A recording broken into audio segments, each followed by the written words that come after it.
Hello and welcome back. I'm Nicole, a cottage witch, and today I'm carrying on the Read Around the World scratch off map, whatever the heck this sort of video is called, that I had started in the last video and went on for way too long and left off at, I believe, Croatia. So here we go. Czech Republic, that'll be easy. The Unbearable Lightness of Being is a book that I read back in university and loved it so much. I also love the film. I know the author doesn't like the film, but I like it. And then Letters to a Young Poet is another book that's on my list of books to read. Have I read The Keeper of Lost Causes yet? I might have read that one. I'll have to double check and see if I can check that off. Anyway, that's a book from Denmark. It's a mystery. I think I read it. Keeper of Lost Causes. Yeah, I think it's one about a woman who went missing. I'll have to look it up. And the little book of Hygge, or however you say that properly. Hygge Tarot can correct me, because I don't speak Danish. But that was lovely, and I love that idea. So reading a book about it was fun. And then Dominica. Where is Dominica? Oh, there it is. Tiny little island. Minuscule. What did I read from there? Oh yeah, The Wide Sargasso Sea. That was really interesting because I really like Jane Eyre. Like I love the Brontes books. I read all of them in university and loved them. And I've read Jane Eyre twice since then, maybe? At least once more since then. I think once more in English and once more in French since then. And it's one of my all-time favorite books. And so reading this from the perspective of the mixed race mad woman in the attic was really interesting. I enjoyed that one. Oh, and the Dominican Republic is also there. Okay, I'll scratch that one off. The Brief Wonderful Life of Oscar Wilde is a beautiful book. It's a glorious sort of book. I highly recommend that one. I loved it. Is it young adult? I guess you might put it into that category. Or would it be middle grade? I can't remember. It might be young adult. Anyway, it's fantastic. Highly recommend. There's probably an audiobook version, so it's probably pretty easy to get and probably not too expensive. I think the author might live in the US now, but I'm not entirely sure. But yeah, definitely recommend that. And then, I don't even have any options for Ecuador. Should get on that. Egypt. Okay, I've read lots of books from Egypt. I love Egyptian books. So one of the first authors I read was, I've got tons of his books up here. Naguib Mahfouz.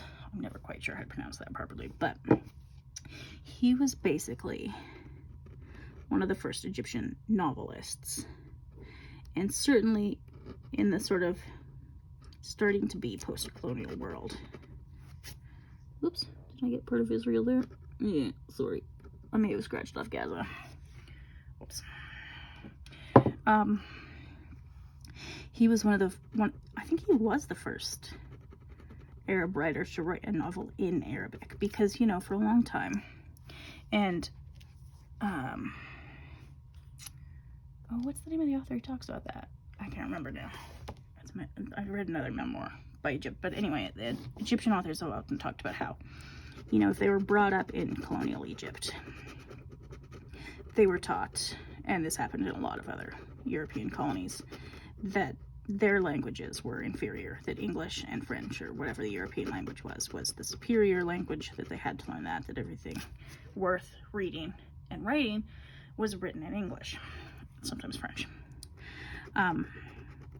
And Arabic was severely undervalued, which is kind of hilarious because even though they didn't write novels in Arabic, it has a longer literary tradition than English. Like, it's an older language. It has a spectacularly complex and wide-ranging literary tradition, which I have read books about. And, yeah, so I read Adaf Suyef's The Map of Love, which was beautiful. And Nawal El-Saadawi, she is like the pioneering feminist of the Middle East. Like why am I blanking on her name now? The American Steinberg, something like that. Gloria. Anyway, this is sort of her counterpart in the Middle East, who I think may have passed away by now, but she was a pioneer in feminism and writing, and she was a doctor. She spent time in prison. Her life story is incredible, and her books are incredible, and The Hidden Face of Eve is very much a feminist book, and I love it. So now I'm going to pause for a moment to find Denmark and the Czech Republic. I'm back, having double checked, and I have in fact read The Keeper of Lost Causes, which was a sort of cold case Nordic mystery. The department in question, the police department, that's the sort of center of the book, is a one-person and then a two-person department that investigates cold cases that nobody else can be bothered with, I guess. Okay, next up, Ethiopia, Beneath the Lion's Gaze. Oh, she's a good author. Highly recommend. In France. I've read a lot of books from France, including like Proust and some of the classics. There are a few others that I want to read, but I want to read them in French, and I'm not good enough yet at French. But I've read these ones for now. Africa's World War is really good. It basically picks up at the end of the Rwandan genocide up until about a decade ago. So it's messy. Man, if you want to know what's going on in Congo, this is a good place to start. It's a thick book, but it's really good. So Eritrea. Oh, and I read Silence of My Mother Tongue by an Eritrean author. And that is about, where is Eritrea here? They're in a refugee camp, I think in Ethiopia. The brother and sister in that story. And navigating relationships, growing up, trying to figure out if you have any prospects in a refugee camp. Not easy. So that's what that book was about. And it was, I don't know that it was a favorite. I wouldn't read it again, but I'm glad I read it. You know, it's one of those books that just sort of broadened my view of the world a little bit, which is sort of why I do this. So that's cool. And then Ethiopia. I have another couple of books, I think, by Maza Mongiste that I will read one day. If only I had enough time. That's my perennial book reading trouble. And then France was the other one I'm going to do. I have read like Dumas, and I really like Dumas. I've read a lot of his books. But The Count of Monte Cristo is probably my favorite. And then I read one by his son that the opera Traviata is based on, The Lady That Camilla is. And then, what else have I read from France? A bunch of things. I do want to read Les Mis and The Hunchback of Notre Dame, but I want to read them in French. And yeah, like I said, I'm just not at a Victor Hugo French level yet. I would lose so much. Like, there would be so much that I would miss that it's not even worth my attempting to do that, because yeah. And then Ethiopia, Eritrea, and France. Okay, next, what's the next one? Oh, Germany. Oh, that's easy. Patrick Suskind's Perfume. That's a weird book. It's a beautiful book. It's gorgeous. The language is gorgeous. The subject matter is a bit messed up. So if you want to read one of those books that's like,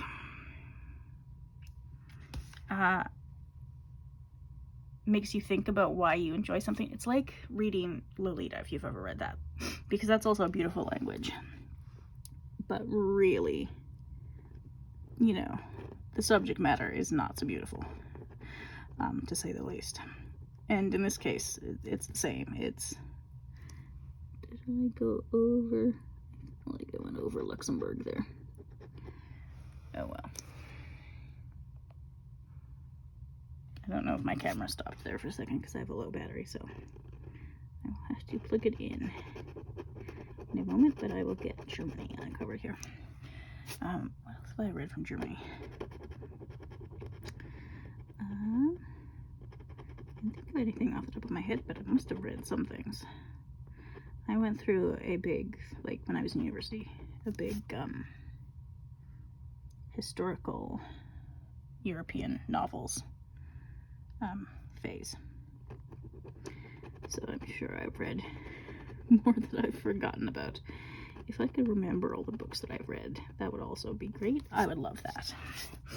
That would be excellent. Okay, Germany, Ghana, Homegoing, Yajiasi. I liked that book. I think that was also a debut novel, which is another one of these instances where I'm like, really? Do you have to be this good right off the bat? Ghana. But yes, in her case, she does. I actually should look and see if she's... Oh, I don't want to get Togo there. Because I don't think I've read anything by an author from Togo. What do you call an author from Togo? Ooh, I read a book, but I'll get to this later. But I read a book by an author from Madagascar, and he was called a Malagasy author, or a Malagasy author, which I didn't know, which is very cool. So that's Ghana, and then Greece. Greece is going to take me a minute, so I'll pause because the borders are all wonky and there's a sheen, and I don't want to accidentally scratch off like half of the Balkans while I'm at it. But for this one, I have read the Odyssey. I have read the Iliad. I'm glad I read both because they come up so often in Western literature, like so often. On that note, I also, at the Free Little Library today, got Dante's Inferno, which I've never read. And I do want to read The Trial and Death of Socrates because Greek literature just comes up constantly through several hundred years of European literature. So yeah, I'll be back after I've scratched off Greece. I think I mangled the border between Greece and Turkey, but I know I'll scratch off Turkey later, so I won't worry about that too much right now. And I accidentally scratched off Djibouti, which I haven't read a book from yet, but it's so tiny. I need this map to be a little bit bigger. Okay, Guatemala, Rigoberta Menchú. Is she a Nobel Prize winner? I feel like she should be at this point. She's an indigenous woman to Guatemala. Mayan, maybe? I think she might be Mayan. Anyway, if you like memoirs, that is one of the best. It's so good. And the struggles in Guatemala are...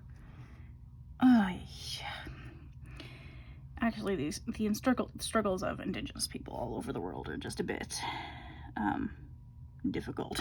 Where is Guatemala here? Nicaragua, Guatemala. There we go. But it's a really good book. It gets into the politics of Guatemala a bit, which it has to, but in a way where you don't feel lost if you know nothing about the politics of Guatemala, which is super helpful. Okay, now I might mess up the border with Mexico and Honduras here. Oh well. I'll just have to read books by Honduran authors at some point. I think I've read a book by a Mexican author. Surely I've done that, but I can't remember. Okay, so Guatemala. Ooh, Guyana. Where is Guyana? So Tessa McWatt she wrote a book on race and mixed race and being brown in Canada, and her family's from Guyana, which is somewhere around here. There it is. And this is just a country that I don't usually hear about in Canada, so it's not really about that country specifically, and I'd still like to read a nonfiction book from Guyana, because sometimes, I don't know, well, that is a nonfiction book, but it's not about Guyana specifically. It's about her experiences and her mom's experiences, if I recall correctly, being Guyanese in both Guyana and in Canada. So it's pretty interesting. It's not like the most riveting book on race and prejudice and that sort of thing that I've ever read, but it's a good one. You know, like, I don't know, 3 stars or something. Edwidge Dundicat. Now, she's a 5-star author. She's from Haiti. Breath, Eyes, Memory is really good. I've got several other books by her that I've got to read. Haiti. Where is Haiti? Oh yeah, it's on the other side of the Dominican Republic, which I forgot to scratch off on the little version.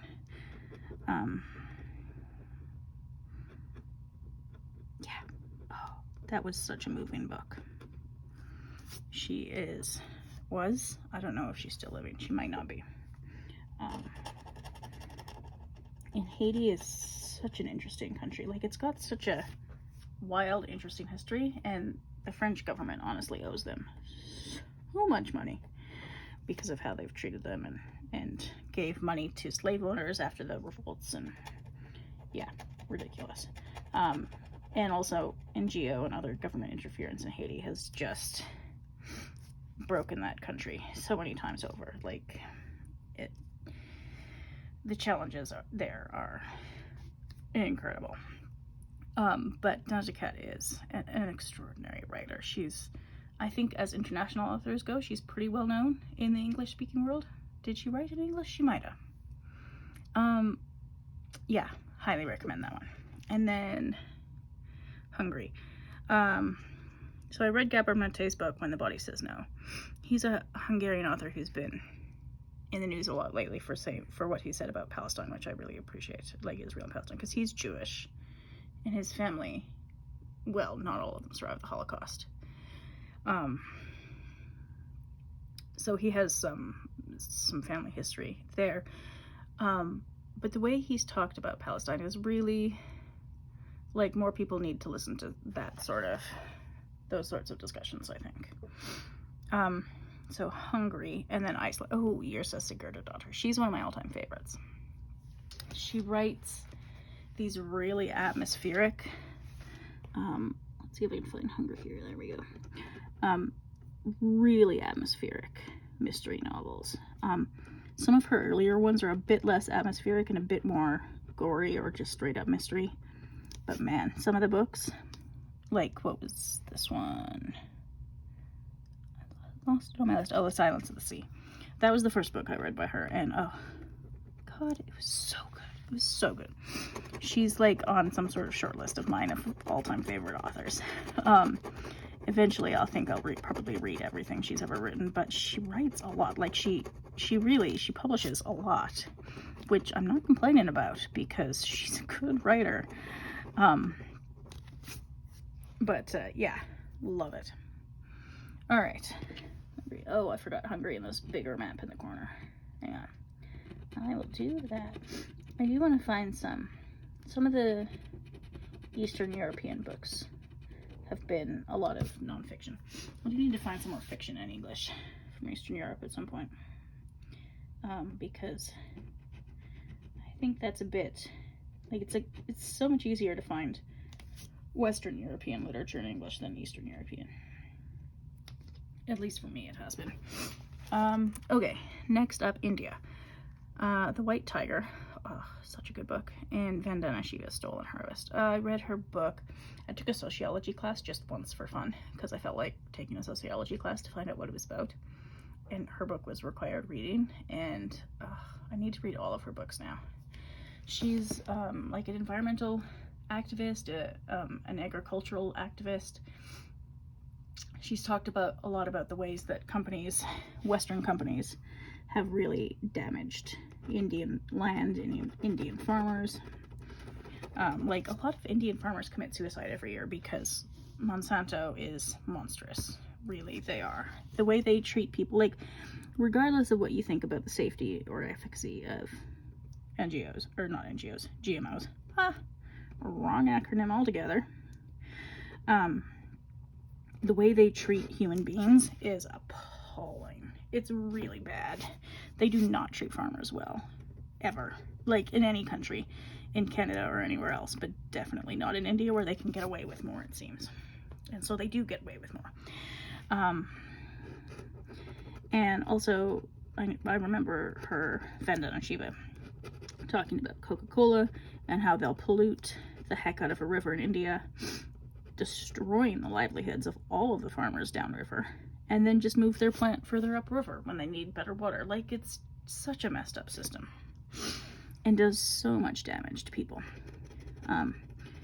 One thing that I was thinking of, actually, as I was scratching off China here, is that if they were going to do states and provinces for Canada and the US, they should have done the same for India and China, in my view, because The borders of India are a bit complicated over here in the northeast.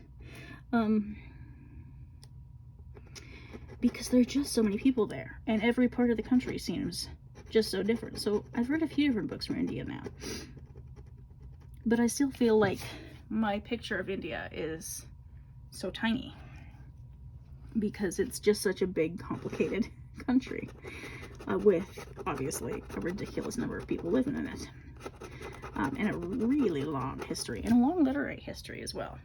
So maybe I should read more novels and more historical fiction or historical novels, or historical something, I don't know, from India. China, I feel the same way about. Like, the people in northwest China are so different from the people on the coast. I mean, I know Beijing does their thing to try and make things all standardized and whatever, but that's just not how people work. Trying to standardize people is hard. I mean, maybe it's better for taxes and control, but it's just not how communities really work. So I sort of feel like they have enough room on these two countries to include more, like, breakdown of countries by provinces, or are they by provinces or states, or I'm not actually sure. I should maybe look into that. Because, yeah, I feel like even though I have read books by Indian authors and Chinese authors, both of those countries are so big and complicated that I just feel like I still have the tiniest of all possible pictures of them. So anyway, that's that. Iran and Iraq. So I've read a lot of books by authors from both countries. Daliah Sofer is a Jewish Iranian, and she's got a new book out, which I gotta get to eventually. Azar Nafisi is one of my all-time favorites. Reading Lolita in Tehran has a special place in my heart as somebody who just loves books, and she's an English teacher. The Epic of Gilgamesh, that was really fun to read as somebody who grew up Christian. I'm not anymore, but I used to be. And the stories in Gilgamesh are like, the Noah's Ark story is in there, and Gilgamesh is so much older. So it's so fascinating. And then Nadia Murad, she's the one who won the Nobel Peace Prize. She's a Yazidi woman from Iraq, like northwest, I think, and was sold into slavery basically under ISIS. Which is, like, her story is stunningly brutal. It's just, I don't know how people can look at other people and see, I don't know, commodities, property. I don't get it. It makes no sense to me, which maybe is a good thing. Well, probably this is a good thing that I can't wrap my head around that one. But yeah, Iraqi literature is pretty cool and pretty ancient. I mean, some of the oldest writing in the world comes out of Iraq. I think there is Sumerian princess who's the first poet in the world, possibly the first writer in the world. Not writer as in somebody who did something other than write to tally sales or something like that. So I really want to read her as well, because that just sounds cool. And I've read a bit about the history of Iraq as well, which is, it's such a fascinating country. So is Iran, actually. I've read The Empire of Mind is one of the best history books I think I've ever written, I wish, read. And it's by, I think, either an Englishman or an American, but it's really good. Like, if you have any interest in Iran, that's the book to read, unless you can find an Iranian author. History, which I haven't yet, at least not in English. It's really, the current government regime, whatever you want to call them, of Iran is just so tragic, really, is what it is, because it's such an old country with an incredible history. Like, even when you read about the history of the Middle East, most places where Arabs went to spread Islam adopted Arabic and a lot of Arabic traditions. Iran and Turkey were basically the two main places that didn't, where the invaders learned Farsi, Persian, or learned Turkish. And Iranians have always been really connected to the arts. I like poetry, visual arts, all that sort of thing. Has always been really important in Iran. And, oops, caught part of Pakistan there. Yeah, well, I'll scratch that off later anyway. And it's just so tragic that the current government of Iran is the way it is, because it would be an incredible country to go and visit, like as a tourist. Incredible. The architecture, the history, the literature, that would be amazing. I would love to go there someday. So hopefully it will become safer for women, Iranian and tourists one day, because that would be so cool. And, you know, I'm probably gonna love any country that loves books as much as Iran does. So, or Iranians do. I mean, current Ayatollahs aside, they have a long literary history as well. Why can't I get these little... Oh. All right. Ireland, At Swim Two Boys. That's a good book. I liked that one.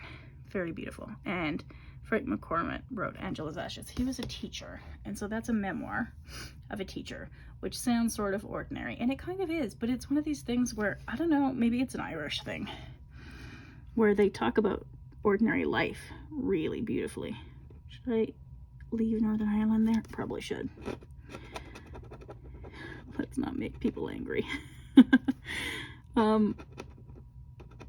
But yeah, they really are. And actually recently, and in my last deck, sort of, not deck, book wrap up, I'll talk about, or have talked about, I don't know, time. What is time when you're posting videos on YouTube? Edna O'Brien, who I'm gonna have to read some of her other books, because I've read The Little Red Chairs, and it was so good. It was so, oh God, it was hard to read. Like, it was not pleasant, but it was beautifully written, and it's just an ordinary woman who got caught up with an extremely wrong man. Just wrong, all wrong. Which is a situation that's probably familiar enough to a fair few women, although maybe not quite this dramatically wrong. The man in question was a war criminal, which is not a spoiler, but it's such a good book. I'm gonna have to read Country Girls by her, because I hear it annoyed the Catholic Church, and anything, frankly, that ignores irritates the Irish Catholic Church. I'm a fan, so I'm gonna have to read that. And I want to read Wild Decembers as well, because it just sounds so cool. So yes, definitely gonna have to read more of her. And then Israel. Okay, Amira Haas, I'll start with her. She's a journalist who writes a lot about Palestine, and I highly recommend. Actually, I'm gonna uncover Palestine and probably Lebanon all at the same time here, because I have read people from all of those places, so I'll get to them eventually, and trying to do the borders would be hard with a guitar pick. But Amira Haas is excellent. Oops, even got part of Jordan there. Oh well. Yeah, some of the little countries on this map are too little. It should have been a slightly bigger map, in my opinion, but I still like it. But she knows Palestine. She's gotten to know them, Palestinians.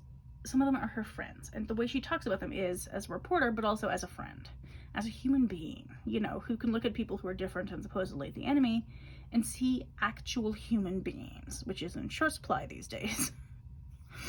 And then the other one is Amos Oz, and his book, The Tale of Love and Shadows, was made into a movie in Hebrew by Natalie Portman, which I'll watch one day.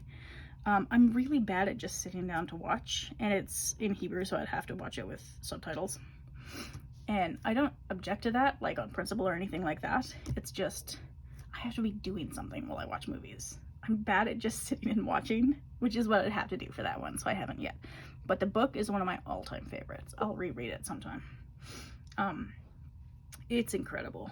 And it just, if you also have a house full of books or an apartment full of books, read that book. Because he grew up in a house full of books, and I love. Okay, I got cut off by my phone dying at Amazon's, but yes, he grew up in a house full of books, love books, and I love that book. And then Italy, I was cut off for that too. But Ava Sleeps I thought was, you know, good, but not amazing. Like, I'm glad I read it, but I'm not going to read it again. And then Carlo Rovelli, 7 Brief Lessons on Physics, is one of the most beautiful books I've ever read in my life. On any subject, in any genre. It's stunning. It's gorgeous. I love it. I've read it 2 or 3 times now. Oh, and while I was waiting for my phone to charge in the other room, because my charger at my desk is not working, I scratched off Russia because it's enormous. It took forever and part of none of it. And bent my... So this material creases really easily, is what I've discovered. Oh well. And that'll have to be it for part 2 because my phone only has so much storage space to export these things. So thank you for watching, and I'll see you next time.